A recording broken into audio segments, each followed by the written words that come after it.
everyone, this is Oksana, and today we're going to be making a bail like this for a gemstone that has a hole in it that's a top drilled bead. So I made this one already using round wire, 20 gauge round wire. And in this video, I'm going to do the same thing, but I'm going to use square wire just so you can see the difference in how these pendants look. And so this square wire is 21 gauge, and all my wire is dead soft raw copper from Rio Grande. And so I'm going to be using this piece of wire here. It's probably about 12 inches long, and then I'm going to be using, to connect it, this is the same thing I used on this piece here, right here at the top where you see the little wire there. So it's half round copper, and it is 22 gauge, also from Rio Grande. And then I'm going to be using a tiny little copper bead, and that's totally optional. You saw that I did that here. I put just a little bead here just for a little extra decoration, so feel free to do that. You can put 3 beads, you know, one here, here, here. You can just do no beads. You can do a bigger bead or a gemstone bead or something, totally up to you. But these are the there we go. I got crushed. I'm like I thought it was 2 millimeter, and it is, but they're 2 millimeter little copper beads. And I find that most of them will fit on the 20 gauge round copper wire and on the square as well, but it depends on the bead. Some of them have bigger holes than others, so I usually grab a few, and then I can tell kind of by looking at them which ones will fit. Okay, so this one, I know you probably can't see it because it's so tiny, but you'll see it in 1 second. I'm taking my wire and I'm just kind of bending it so that I have right here at the bottom where it's like half, kind of folded in half. So I'm sliding on this super teeny weeny little bead. I know it's hard to see, but here it is. So tiny. And I'm letting it just kind of slide to the bottom. And then what I'm doing is I am kind of bending my wire to form a little loop.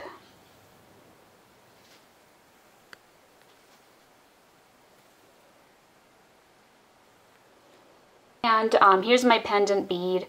I just ordered this online on eBay, and most of these beads that I've come across personally have a pretty big hole at the top. You can kind of see it here, and it's so big that usually 2 of these wires can fit right through the top. Now if they can't, that might be a problem. You might have to alter this design or get a different bead, but I'm kind of counting on the fact that 2 wires can fit through the hole at the top here.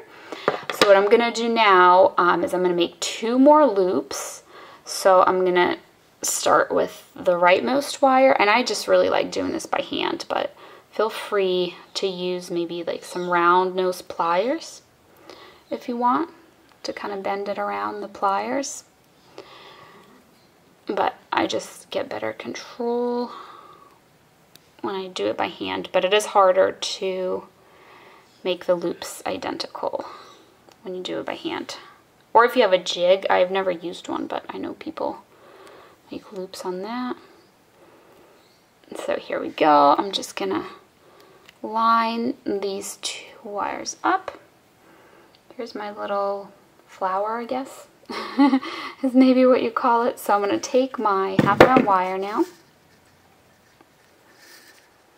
and I'm just going to go ahead and connect these 2 wires by wrapping the half round wire around them. So I'm doing the flat side down and the half round side up. And I'm just doing a few little wraps like this.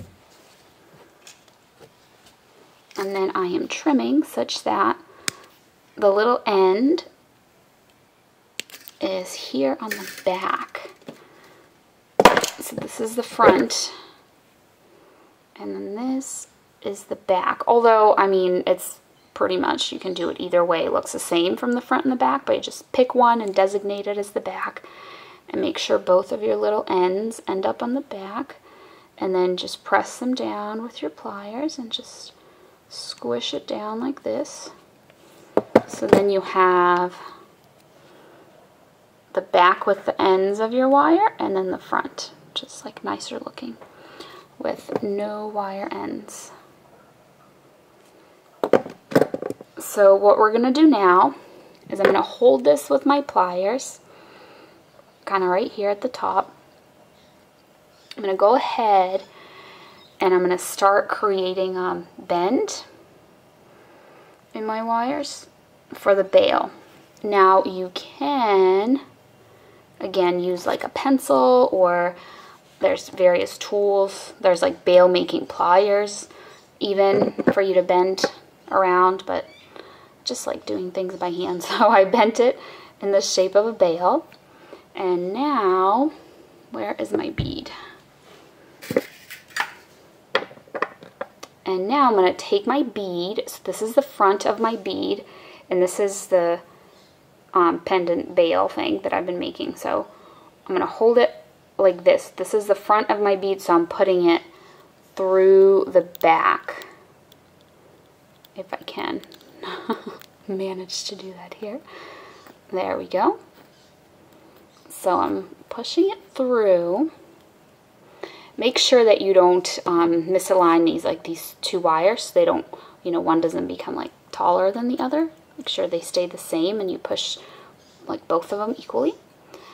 So then, after you push it through, you want to take your pliers and you want to bend this up and take these wires here that are coming out the front, and let me try and figure out which one is which here. Okay, so I think this, I'm trying to keep them on the same side, so bend these wires open like that. And now you can go ahead and actually, before you lower this all the way down to touch the front, you want to take these wires and you want to pull them through.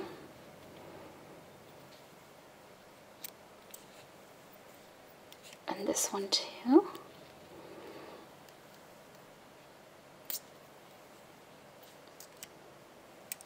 Okay.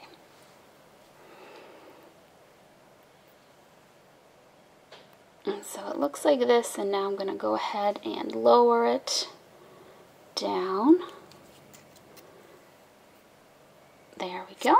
And now these wires that are coming through the loops, I'm going to bend them and just hold this down so that it doesn't move when you bend them, because they can move it a little bit. So bend them towards the back, like so. And then here on the back, I am going to trim these wires, leaving myself a little bit of room here, a little end to take and bend it around the back of the bail. So I'm essentially just making a little loop that's going to go around this back part of the bail and then closing up the loop. And same thing with this. Sometimes it's a little bit hard to estimate how much wire to leave yourself, so it's better to leave a little extra, and then you can always trim it. Like if this ends up being too long and it sticks out too much on this side, I can always trim it down, but it ended up being fine. So just tucking away those wire ends kind of down underneath the wire itself so that nothing is sticking out. And then here in the front, I'm going to go ahead and just open this up a little bit just for decoration. You don't have to do that if you don't want to, but it's optional. So here is the round wire, and it does move a little bit, like it'll dangle a tiniest bit. And then here is the square versus the round. So that is it. hopefully this is helpful if you are wanting to do some kind of bail for your beads that are top drilled, such as this. So thank you so much for watching, and I'll see you next time. Bye.